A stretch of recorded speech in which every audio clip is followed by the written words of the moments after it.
A few years ago, I made some videos about this car, and now that I have some projects lined up, I thought it'd be really fun to get back in the garage and make some more video content about what I'm working on. But before I did, I thought it might be interesting to also do a brief introduction to each car. So we've seen this one, it's already made some appearances.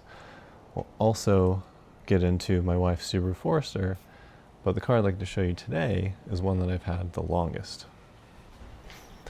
And here it is. This is my 1989 BMW E30 Convertible. So I've had this car for over a decade, and I actually bought this when I lived in Denver. I got it through sort of a friend of a friend, so an acquaintance, and it had been sitting in his garage for at least a year, not running. He was moving. I asked what he was doing with the car. He said he didn't know. So I offered to buy it, and I got it for a really good price. So this was my first foray into German cars. Previously, I had owned a Subaru Impreza and also a Mazda 6, but this kind of sparked the love that I have for the BMW brand. So after buying it, I couldn't actually drive it for a while because the main problem it had was that the clutch pedal assembly, the mount, had broken. So the clutch pedal was bent, you couldn't get it into gear, and therefore could not drive it. The other issues that it had is that the convertible top would not latch. For some reason, it was shifted back, so you could never put the top up. So if it rained, the car filled with rainwater. And then it had all sorts of other things going on with it, but those were the major ones. So you couldn't actually really take it out and park it anywhere because the roof didn't go up, and then you couldn't drive it in the first place. But luckily, when I bought this, being over a decade ago, E30s were in junkyards, and you could get the parts off of them before all the other scavengers did. So I was able to find a new pedal box, put that in, fix the roof, put a new battery in it, and could actually start to drive it. And that started the journey with this car. I haven't made as much progress on this car as I have wanted to over the last few years. Some of that's because time and money always feel like they're in short supply, especially when you have multiple cars that you're trying to work on. It's whoever needs the most gets the most, and sometimes this one gets neglected. But also, due to a living situation in Denver, I had a one-car garage. This could not stay at my apartment, so I had to keep it in a storage unit for a few years. So I maybe drove it 2 or 3 times a year, and that just resulted in me kind of thinking about selling it quite often. But then I'd make that 30-minute drive out to the storage unit, get it out of storage, take it on a drive on some of those mountain roads that were just outside of Denver, and fall in love all over again. And that was always enough to convince me to keep it, and I'm really glad I did, because now that we live in Idaho and it has a garage, I've got great roads near me, I can actually enjoy the car the way that I want to. It's a ton of fun just to take out for a drive with no destination. It's also just as fun to take it to the grocery store and run errands in it. I think the work that I've done so far has meant I'm able to drive it, but it still needs a lot, which we'll talk about in just a minute. But maybe to get started, we'll go through the things that I've done to it and get you up to speed on the progress I've made, and then talk about what the future plans are for it. Because I've been able to drive it locally and do enjoy it on the roads around here, it would be fun to take this out of state and do sort of a cross-country road trip. So let's start under the hood.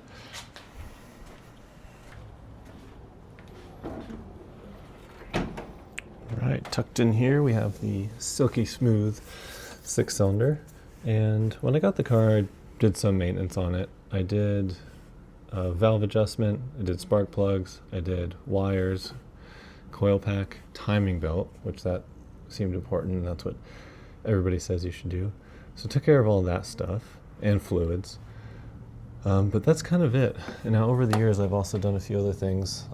Fuel pressure regulator, definitely hoses because it had some vacuum leaks. Did some pulleys down there. And you can also see I've got the strut bar. But one of the other things I also did is there is a plug that sits just on this side of the engine, the C101 plug, and that connects the engine wiring to the main harness. that plug had completely corroded. So for the first 2 years I actually had it, I didn't know this was an issue. But those wires were so brittle that if I bumped them, they would come out. So sometimes it wouldn't start, and then it would suddenly magically start again. So rewired that and got it fixed up. And otherwise, this engine is fantastic. It feels bulletproof. It loves to rev, and I really like the sound of it. One thing I will note, and if you're thinking about doing this on your car, don't, but is trying to avoid silicone hoses. So I got this kit that had silicone hoses for vacuum lines and then a bunch of other connections. So there was one from the idle control valve to the manifold and some others. For the vacuum lines, it's great, but for these hoses that should be molded, it's got a bend in it. It's a few degrees, but the silicone hose, because it had to be bent to fit this, it would pinch, and it just meant there wasn't enough airflow getting in here. So it worked fine, but probably not great. And then I've had some other issues with starting, especially when the engine's hot. So swap that out, and it seems to be taking care of it, at least working a little bit better. So what's next for under here this winter? I'll probably drain all the coolant out of it, pull it in the garage, and do a cooling system refresh. This is, as far as I understand it, the original radiator. I did change some hoses on here, but they'll get replaced again. All the sensors, and then some of these belts and pulleys will also get swapped out. Also redo the valve adjustment, and then while I'm in there, just see what else needs doing. But it would be nice to give the engine a bit more of a refresh. That way, if I do want to drive it further, I know that this stuff can handle it and don't have to worry about it too much. So yeah, not a whole lot going on here. It's fantastic out of the box. So let's go on to suspension. Okay. As you can see, the car has been lowered. So it's running on the Bilstein V8s, and I have the H&R Sport springs on it. And I'm actually super happy with the way it looks and drives. I was worried that it would make it too low, and sometimes I've seen with the E30s, if you lower them, the rear wheel gets tucked into the rear fender, and I much prefer sort of a raked look, which this has. So there's a nice gap, enough of a gap between these, so I don't have to worry about hitting the fenders or anything like that. And I just think the stance on it looks really good. It looks purposeful, but also a lowered car always looks better. Also did the Falcon Azzinis. What are these? The RT615s. I would like to get a different set of wheels and tires so I can actually drive it in cooler weather. These, I think, have a temperature limit of like 40 degrees or something. So if it's cold out but nice, I don't drive it because I'm worried about these tires cracking or having issues. But in the summer, they stick like glue. They're a lot of fun on twisty roads. I've also done a refresh of the control arms, tie rods, and some other bushings up front. And then the brakes just got a basic sort of OE refresh. So standard rotors, standard calipers with some better pads, new lines, and fresh fluids throughout. And that's kind of it for the current state. I would like to add sway bars. I think in corners, because it's the convertible, there's a lot more flex. Sway bars will hopefully tame some of that. I don't want to go crazy big because I don't want it to be too stiff, because I do like going for drives with my wife, and if it's too uncomfortable, she doesn't want to get in it. But I think the sway bars will really help kind of stabilize this thing and really lock it into the corners even more than it already is now. So that's what's next there. I don't think I'll do much else besides bushings and maintenance. I think the suspension in this setup works really well. I also do have some spacers on here just to bring these wheels out a bit more, because they are the factory bottle caps, so they're quite narrow. But if I went with aftermarket wheels, hopefully I'd get a bit more tire width, and then that would just add mechanical grip, which would help even more.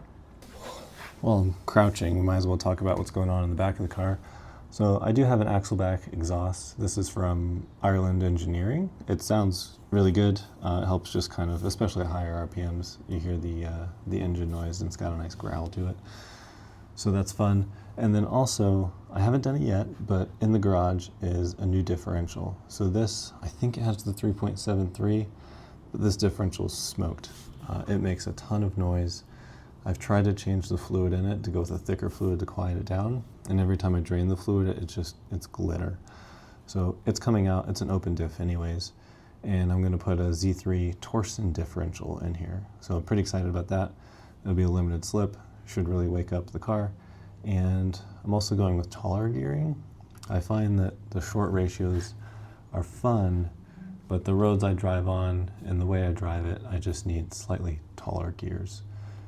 Third gear is kind of the sweet spot for some of the twisty roads out here, but I find myself often needing to shift up to fourth just before a corner or something else, and it'd be nice just to be able to rev third out a little bit longer and have a bit more room in that.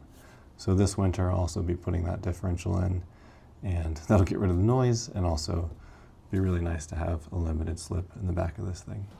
Now we can move on to the interior, and this is where I've actually spent most of my time over the last 2 years. So since it's a convertible, we might as well get the roof off and make it a little bit easier to see what's going on in here.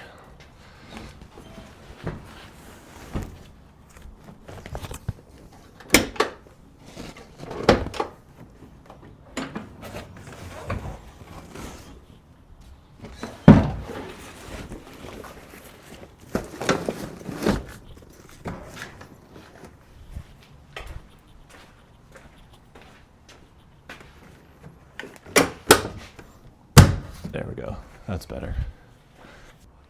So I'm really happy with the way the interior turned out. I've changed quite a bit in here, and if we start from the front, when I bought this car, it had a really bad cracked dashboard. There are really big cracks all the way down, from the front to the back. And I was really fortunate that when we moved to Boise, Idaho, there was somebody local selling a crack-free dashboard. Well, almost crack-free. There were a few cracks at the front. I glued those up. You can't even see that they're there. And I was able to get this dashboard and swap it out, and it completely transforms the way the car feels when you're in it. Because when you're driving, you're looking out and you can see the road, you can see the hood, and you can see the dashboard. And I felt like just seeing all those cracks, it was not great. So really, really happy to have found this one and got this put in, and I try as much as I can to keep it out of the sun so this one doesn't crack again. I also put 1 Series convertible floor mats in here. They don't fit 100%, but they fit really well. And it's really nice to have some floor mats in here because last time I checked, the E30 floor mats were no longer available. And then the other thing I did was reupholster the seats. Now the leather it was a kit that I bought from L Seat, and I decided to go with this kind of maroonish red color because I love cars that have interiors that sort of match the exterior. You get, a different shade of the same color. So if you have blue exterior and a shade of blue in the interior, in this case it's red with a shade of red in the interior, and I think it's a really nice, it's cohesive, but it has some contrast and some difference. So super happy with the way these turned out. Just took the old leather off because it was very tough. It was flaking off. It was very firm, very uncomfortable. Steamed the seats with a closed steamer.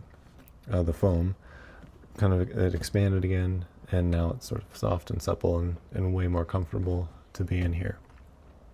And then the last thing I did so far is the steering wheel.